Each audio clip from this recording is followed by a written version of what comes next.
শুনেন, পৃথিবীটাকে যদি ভোগ করতে চান, আন্তরিক শান্তি যদি আপনি পেতে চান, বেশি বেশি ইস্তেগফার করবেন। আলহামদুলিল্লাহ বলেন। বেশি বেশি কি করবেন? আস্তাগফিরুল্লাহ, আস্তাগফিরুল্লাহ, আস্তাগফিরুল্লাহ। যত বেশি পাবেন দুনিয়ার স্বাদ, মানে দুনিয়ার মজা, দুনিয়াটার শান্তি সুখ তত বেশি আপনি ভোগ করতে পারবেন। আলহামদুলিল্লাহ বলেন। হালালের মধ্যে শান্তি আছে, হারামের মধ্যে শান্তি নাই। প্রিয় ভাইরা আমার, আল্লাহ রাসূল সাল্লাল্লাহু আলাইহি ওয়াসাল্লাম ইস্তিগফার যারা করে 17টা উপকারের কথা বলেছেন। কয়টা? 1 নাম্বার, আল্লাহ রাব্বুল আলামিনের রাসূল বলছেন ইস্তিগফার যারা বেশি বেশি করবে, আল্লাহ রাব্বুল আলামিন ওই বান্দার গুনাহ খাতাগুলোকে ধুয়ে মুছে মাফ করে দিবেন। 2 নাম্বার, আল্লাহর নবী বিশ্বনবী সাল্লাল্লাহু আলাইহি ওয়াসাল্লাম বলছেন ফাকুলতু আস্তাগফিরু রাব্বাকুম, বেশি বেশি ইস্তিগফার করো। কোরআনের আয়াতে আল্লাহ তাআলা বলেছেন, তাহলে কি হবে? লাভটা কি? ইউরসিলিস সামাআ আলাইকুম মিদরারা, আল্লাহ রাব্বুল আলামিন আকাশ থেকে এমন বৃষ্টি বর্ষণ করবেন যেটা রহমতের বৃষ্টি হবে, যে বৃষ্টিটা রিজিক নিয়ে আসবে। বলুন সুবহানাল্লাহ। 3 নাম্বার, ইস্তিগফারকারীকে আল্লাহ রাব্বুল আলামিন উত্তম সন্তান, সম্পদ এবং জীবিকার ব্যবস্থা করে দিবেন, যে জীবিকাটা হবে সম্মানজনক জীবিকা। বলুন সুবহানাল্লাহ। পৃথিবীতে যারা টাকা কামায় 2 ধরনের, একটা হচ্ছে লাঞ্ছিত বঞ্চিত হয়ে টাকা নিয়ে আসে কামায়, খেয়াল করেন। আর আরেকটা টাকা হচ্ছে সুসম্মানে, সম্মান ইজ্জতের সাথে কামায় নিয়ে আসে। আছে না নাই? কিছু মানুষের থিওরি আছে যে বড় লোক ও জুতা দিয়ে মারলেও সমস্যা নাই, টাহা তো পাইতিস। কথা কয় না? কয় জুতা মারলেও সমস্যা নাই, টাহা তো পাইতেছি। এরকম বলে কি বলে না? আহাম্মক একটা। কথা কয় না? এটা কি আহাম্মক? যেখানে ব্যক্তি স্বাধীনতা নাই, যেখানে সম্মান ইজ্জত নাই, যেই বস কথায় কথায় মৃত বাপ মা তুলে গালি দেয়, এরকম বস বাংলার জমিনে আছে না নাই? ওর চাকরিটারে এই টিস্যু পেপারের মতো মানে দুমড়ায়া ওর অফিসের ডাস্টবিনে ফেলে আসবে যারা এরকম মুখ খারাপ করে গালবন্ধ করে। ঠিক কিনা বলেন? রিক্সা চালায়া খাবেন, তারপরেও মান সম্মান লুণ্ঠিত হতে দিবেন। মনে রাখবেন, প্রত্যেক রিক্সাওয়ালা সে তার রাজ্যে রাজা। কথা কয় না? আপনি আপনার রাজ্যে কি? আপনার ব্যক্তিত্ব আছে, আপনার সম্মান আছে, আপনার পার্সোনালিটি আছে, আপনার ইজ্জত আছে। টাকার পেছনে ছুটে এমন ভাবে নিজের ইজ্জত সম্মান লুণ্ঠিত হতে দেওয়া যাবে না যে 25,000 তো পাচ্ছি, 2টা জুতার বাড়ি খাইলে খাইলাম। আপনিও আহাম্মক। মান সম্মান আগে ঠিক রেখে তারপরে জীবন জীবিকার পেছনে ছুটতে হবে। সম্মানজনক জীবিকার ব্যবস্থা করবে কে? আল্লাহ তাআলা। খেয়াল করেন, 1 শ্রেণীর মানুষ আছে, অফিসে যখন ঢুকে অন্যান্য কর্মকর্তারা সালাম দেয়, আসসালামু আলাইকুম ভাই, ভালো আছেন? মানুষ মুসাফা করছে, রাস্তাঘাটে সম্মান ইজ্জত করছে, এলাকার মানুষ ভালোবাসছে, মহব্বত করছে, টাকাও কামাচ্ছে। সম্মানজনক জীবিকা। আর আরেকটা জীবিকা হচ্ছে টাকা কামাচ্ছে, হাইটে গেলে মানুষ বলে খাটাস যাইতেছে রে, সুদের ডিলার নিয়ে বয়ে রয়েছে। সামনে বলে কাকা খুব ভালো, পেছন থেকে বলে সুদ খুব। কথা কয় না? জোরে বলেন। বিয়ে করতে আসছে, ছেলে দেখতে এসেছে অন্য এলাকা থেকে মানুষজন, দেখতেছে 3 তলা বাড়ি। অরে বাবারে বাবা, মাথা খারাপ। 3 তলা বাড়ির মালিক, সম্বন্ধ করাই যায়। আস্তে করে চায়ের দোকানে যে বলতেছে, আচ্ছা চৌধুরী সাহেবের মেয়ে তো খুব সুন্দরী দেখলাম, লোকটা কেমন? নামাজ কালাম তো মাশাআল্লাহ খুব ভালোই পড়ে, কপালে দেখতেছি কালো দাগ। কই এলাকার সবচাইতে বড় সুদ করে এটা। মান সম্মান থাকলো নি? থাকলো। তার মানে দেখেন, টাকা আসতেছে কিন্তু এটা সম্মানজনক জীবিকা। ইস্তিগফার যারা বেশি করে, আল্লাহ তাআলা সম্মানজনক জীবিকার ব্যবস্থা করেন।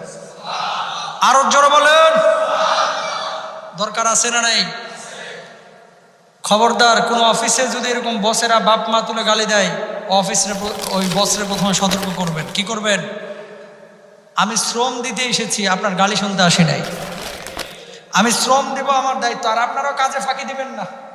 অনেক সময় সুযোগ দেন কেন? তার মানে ফাঁকিবাজি করেন। দুপুরে খাওয়ার টাইম মনে করেন আধা ঘন্টা, আপনি যে 1.5 ঘন্টা কাটাইছেন, তো আপনারা চুমা দিবে না তো? কথা কয় না? চুমা দিবে, তখন তো উচ্চবাচ্য করবে। কিন্তু আপনার কোনো অন্যায় নাই, কোনো দোষ নাই, আপনার বাপ মা তুলে গালি দিবে, সেই বসকে সতর্ক করবেন যে আপনিও মানুষ, আমিও মানুষ, আপনাকে আমি সম্মান করি, ভালোবাসি, স্যার খবরদার আমার বাপ মা তুলে কোনো গালি দিবেন না। কথা বুঝলেন? দরকার হয় রিক্সা চালিয়ে খাবেন, কিন্তু মান সম্মান এটা সবার আছে, এটা নষ্ট হতে দেওয়া যাবে। তাহলে মানুষ আর পশুর মধ্যে কোনো পার্থক্য থাকবে না। সত্য না মিথ্যা বললাম? সত্য। আর যদি মনে করেন টাহা তো আইতে আছে, জুতার বাড়ি দুইটা খাইছি, কি হচ্ছে, না, এরকম মনে করা যাবে না। 3 নাম্বার গেল। 4 নাম্বার, ইস্তেগফার যদি বেশি করেন দিন পালন সহজ হয় এবং কর্মজীবনটা সুখের হয়। সুবহানাল্লাহ বলেন। 5 নাম্বার, আল্লাহ এবং বান্দার মধ্যে দূরত্ব কমে যায়, বলুন সুবহানাল্লাহ। যখন ইস্তেগফার বেশি করবেন আল্লাহ আপনার হয়ে যাবে, আপনি আল্লাহর হয়ে যাবেন। আল্লাহ আপনার হয়ে যাবে মানে কি? আল্লাহ তাআলার রহমের ছায়া তলে আপনি যাবেন। সুবহানাল্লাহ বলেন। 6 নাম্বার, ইস্তেগফারে দুনিয়ায় প্রাধান্য কমে যাবে। যখন বেশি ইস্তেগফার করবেন দুনিয়াকে দুনিয়া মনে হবে না, দুনিয়া আপনার পেছনে ছুটবে, রিজিক কোত্থেকে আসবে টেরই পাবেন না, বলুন সুবহানাল্লাহ। যখন ইস্তেগফার বেশি করবেন মনে রাখবেন, কিছু মানুষ দুনিয়া পাগল আর কিছু মানুষ আল্লাহ পাগল।